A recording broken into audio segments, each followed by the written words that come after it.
You can't read Uzbek like English. People butcher it, even my Turk friends had a very hard time reading it, so I'm here to guide you through the different sounds of Uzbek. Let's crack on. Try reading this. This means dog, by the way. Chances are you read it like the English it, but that's wrong. We pronounce the letter I as like the French je. It sounds like the schwa sound. Knowing this, try saying Elon, snake, ism, name, insha, essay, up, thread or string, iltimas, please.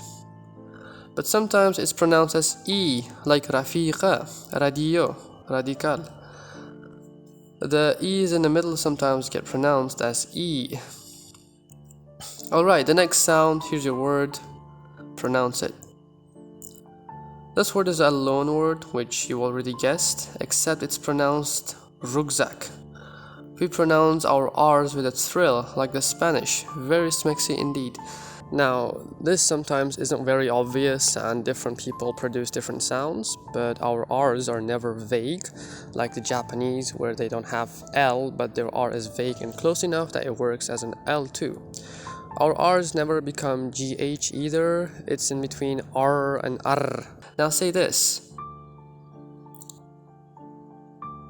Rustam Ranon ruchkasini rad etdi. Rustam denied Renault's pen. Keep in mind that the I is pronounced as but when it's in the middle, it goes E. The next crucial sound or consonant you have to know is this. Yes, so we have the deep Q's in our words. If you pronounce the Q's as K, then you'd be exposed and we'd know that you're a foreigner. We have a Slavic diaspora here, as you might have guessed, and they use the K, not even trying to pronounce the Q's. If you want to do the Slavic accent of Uzbek, then go for it. It's easy for the people who are used to it, but yeah, practice makes perfect. With the 3 sounds so far, you can pronounce this word. Rafiqa. Pretty cool. The next sound is X, but it's an H, but hard. We distinguish between H and X. Pretty sure the Germans have a similar sound to this, like Reich, Ich, mich, and so on. Now, even I struggle between those because it's subtle, but yeah, imagine H, but it's corrupted, so it goes Ch. Words with Ch is Khabar and not Habar. Kharita, not Harita. Some people can't pronounce, so they go smooth, but yeah, just don't overuse it. Alrighty, one more cool sound that is very important to Uzbek. Try pronouncing this French word. If you're familiar, then you pronounce it as bonjour and not bonjour. That's because the next sound is R. The French use the R for it, but we use the G with a little apostrophe. Pronounce this. No, it's not gay rat. I've never said this before in my life. Wow. But yes, whenever you see a little apostrophe or a line above the G, then you know it's not G, but R. We have another similar apostrophical sound, but this time with the letter O. It's O. In between O and U, the love child. This slight difference plays a massive role too, like boy and boy, toy and toy. This little apostrophe can be the difference between a scientist and death, quite literally, olam and olam.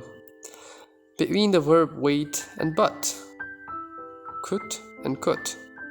And between hand, slave and to stay, like qol, qul, qal.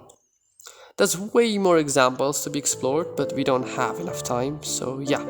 This little .c is very important that it can change sentences completely. Next and the last I'll be showing is also abundant in Spanish. Say this.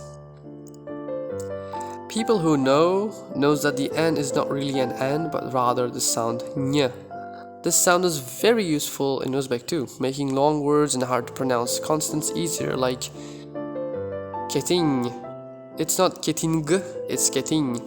We have a lot of ng or ny sounds in verbs, mainly in the suffix forms and combinations. Knowing all this, let's read a simple sentence together. Pause the video and read it, then unpause me and see if you got it correct.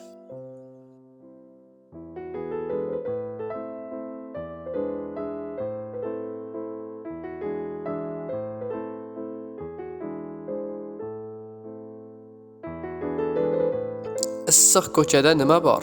G'ayrat aka, keling uyga choy-poy ichib keting.